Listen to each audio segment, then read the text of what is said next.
Shalom Bapak Ibu, saudara-saudari yang terkasih dalam Kristus. Jumpa lagi dengan saya dalam renungan firman Tuhan hari ini. Doa dan harapan saya kiranya Bapak Ibu, saudara-saudari terpelihara baik dengan damai sejahtera daripada Tuhan kita, Yesus Kristus. Sebelum kita merenungkan firman Tuhan, marilah kita berdoa. Bapa di surga, sungguh kami mengucap syukur Engkau Allah yang luar biasa, Allah yang mengasihi kami dengan kasih yang kekal. Pada kesempatan hari ini kami rindu untuk merenungkan firman-Mu, karena itu berfirmanlah bagi kami ya Tuhan, karena kami telah siap untuk mendengarkannya. Demi dan dalam nama Tuhan Yesus yang empunya firman yang hidup itu kami berdoa. Haleluya, amin. Pembacaan firman Tuhan pada hari ini terambil dalam Kejadian pasal yang ke-12 dan juga tentang kisah Abraham mempersembahkan Ishak. Tema firman Tuhan hari ini adalah respon terus-menerus. Bapak Ibu, saudara-saudari yang terkasih dalam Kristus, Alkitab mencatat bahwa Abraham dibenarkan karena perbuatan-perbuatannya ketika ia mempersembahkan Ishak anaknya di atas mezbah. Abraham disebut sebagai sahabat Allah dan imannya diperhitungkan sebagai kebenaran setelah ia menunjukkan imannya dengan perbuatannya. Respon Abraham yang positif dan kuat terhadap kehendak Allah sudah tampak nyata sejak ia keluar dari Ur Kasdim. Hal ini dapat kita lihat di Kejadian pasal yang ke-12 ayat 1 sampai ayat yang ke-4 dikatakan, "Berfirmanlah Tuhan kepada Abram, pergilah dari negerimu dan dari sanak saudaramu dan dari rumah bapamu ke negeri yang akan kutunjukkan kepadamu. Aku akan membuat engkau menjadi bangsa yang besar dan memberkati engkau serta membuat namamu masyhur dan engkau akan menjadi berkat. Aku akan memberkati orang-orang yang memberkati engkau dan mengutuk orang-orang yang mengutuki engkau. Dan olehmu semua kaum di muka bumi akan mendapat berkat." Lalu pergilah Abram seperti yang difirmankan Tuhan kepadanya, dan Lot pun ikut bersama-sama dengan dia. Abram berumur 75 tahun ketika ia berangkat dari Haran. Bapak Ibu, saudara-saudari yang terkasih dalam Kristus, dari kisah pembacaan yang kita baca, bahkan juga kisah perjalanan hidup Abraham, maka kita boleh belajar bahwa Tuhan itu luar biasa memilih dan memanggil Abraham. Apa artinya Abraham keluar dari Ur Kasdim ke Haran dan dari Haran ia menuju ke tanah Kanaan. Ur Kasdim pada waktu itu adalah kota terbesar di dunia saat itu dengan peradaban yang sudah maju. Abraham taat ketika dipanggil Allah keluar dari sana tanpa mengetahui negeri tujuannya. Orang lain mungkin menganggapnya kurang waras atau gila.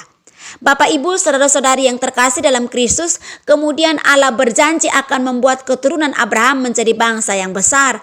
Namun tiba-tiba ia menyuruh Abraham mengorbankan Ishak, anak perjanjian yang diberikan Allah sebagai korban bakaran.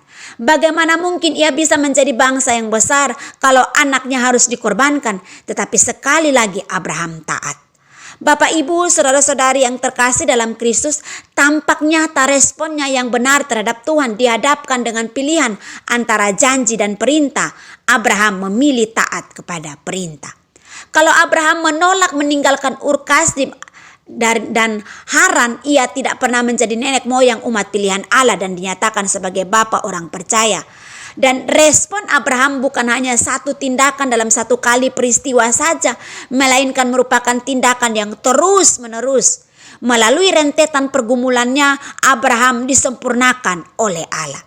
Bapak Ibu, saudara-saudari yang terkasih dalam Kristus, seperti Abraham, respon bukan hanya suatu persetujuan pikiran yang mengamini apa yang Tuhan katakan, melainkan tindakan konkret yang membuktikan kepercayaan kita kepadanya.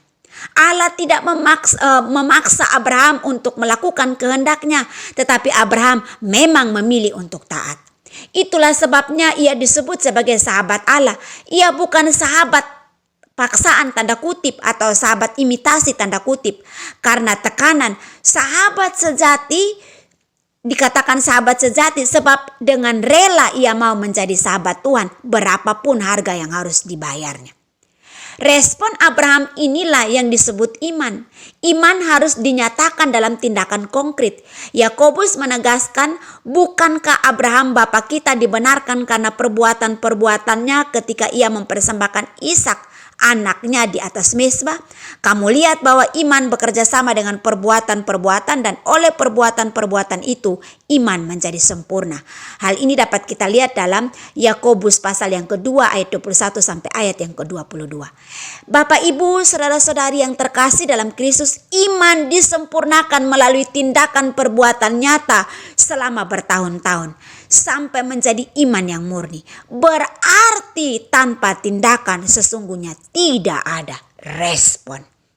Bapak Ibu, saudara-saudari yang terkasih dalam Kristus, respon kita terhadap panggilan Tuhan itu menunjukkan bagaimana kita mengasihi Tuhan. Respon kita terhadap sesuatu hal itu menunjukkan apa yang akan kita lakukan selanjutnya. Mari kita belajar daripada kehidupan Abraham dalam mengikut Tuhan, dalam meresponi panggilan Tuhan. Apa yang kita lakukan itu butuh proses dan waktu yang cukup panjang membuktikan hidup kita di hadapan Tuhan. Kiranya renungan firman Tuhan hari ini menolong kita untuk memahami respon kita kepada Tuhan dalam hidup kita, dalam kehidupan berkeluarga, dalam kehidupan berumah tangga, dalam kehidupan sebagai anak, orang tua, sebagai orang percaya, sebagai orang yang mengikut Kristus, sebagai pelayan Tuhan. Respon kita itu menunjukkan seberapa dekatnya kita dengan Tuhan, atau respon kita dengan Tuhan menunjukkan kualitas iman kita di hadapan Tuhan, dan kualitas iman kita itu Tuhan perhitungkan. Tuhan memperhitungkan itu sebagai kebenaran, seperti juga Abraham. Kiranya menjadi berkat bagi kita renungan hari ini. Mari kita berdoa. Bapa di surga, kami bersyukur untuk kebenaran firman-Mu, bahwa Engkau juga menginginkan respon kami sebagai hal yang harus kami lakukan, atau kami kerjakan, atau kami nyatakan dalam tindakan konkret kami dalam mengimani atau mengikut Engkau ya Tuhan. Dan biarlah kami boleh meresponi dengan mengeluarkan hal-hal yang baik dalam hidup kami sebagai wujud nyata kualitas iman kami kepada Engkau ya Tuhan.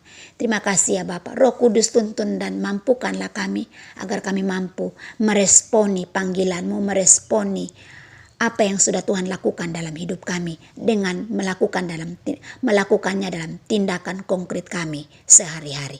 Terima kasih ya Bapa. Hamba berdoa pagi hari ini atau hari ini Tuhan menolong setiap para pendengar dimanapun mereka berada. Tuhan kiranya menolong dan memberkati. Tuhan juga memberi mereka kelegaan dan kelepasan, yang lemah dikuatkan, yang sakit disembuhkan, yang berbeban berat ditolong oleh Engkau ya Tuhan. Bahkan yang terikat dengan kuasa kegelapan dilepaskan dalam nama Tuhan Yesus Kristus, sehingga kami boleh meresponi panggilan Tuhan dalam hidup kami dalam tindakan nyata.